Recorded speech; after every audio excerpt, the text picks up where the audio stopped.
Already చెప్పాను కదా friends, నేను మునక్కాయ తోటలో ఒక వ్లాగ్ చేసి పెడతానని చెప్పేసి. ఆల్రెడీ ఆ వ్లాగ్ చేసినాం. చాలా అల్లరి చేసుకుంటూ మేము చేసిన చిన్న చిన్న పిచ్చి పనులు కూడా దాంట్లో ఉంటాయి. చాలా ఫుల్ ఎంజాయ్ చేస్తారు. ఆ వీడియో అయితే ఖచ్చితంగా ఈ టైటిల్ కింద అయితే పెడతాను, చూడండి. అయితే మునక్కాయలు కూడా తీసుకుందామని చెప్పేసి మునక్కాయలు కట్ చేస్తుంటే వాళ్ళైతే అసలు ఒప్పుకోలేదు. మేమే కట్ చేసి ఇస్తామన్నారు. అంటే ఏదో పెద్ద మేము ఎక్కువ తీసుకుంటామేమో అని వాళ్ళ భయం, వాళ్ళది ఏదో దొంగలాగా ట్రీట్ చేసిరండి. నాకు అది అస్సలు నచ్చలేదు.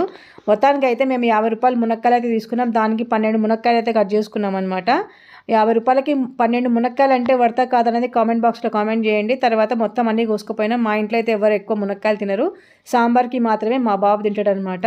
ఇంకా మొత్తానికైతే 12 మునక్కాయలు కట్ చేసుకొని అన్న దగ్గర తీసుకెళ్తే ఆయన కౌంట్ చేసుకొని డబ్బులు తీసుకొని మళ్ళీ ఇంకొక మునక్కాయ అయితే ఎక్స్ట్రా ఇచ్చిండు. ఇది ఈరోజు నా మినీ వ్లాగ్. నచ్చితే లైక్ చేయండి, షేర్ చేయండి, సబ్స్క్రైబ్ చేసుకోండి. బెల్ ఐకాన్ మీద ఖచ్చితంగా ప్రెస్ చేయండి. తీసుకున్న మునక్కాయలో నేను స్వాతి హాఫ్ తీసుకున్నాం అనమాట. ఇది ఈరోజు నా మినీ వ్లాగ్. ఓకేనా?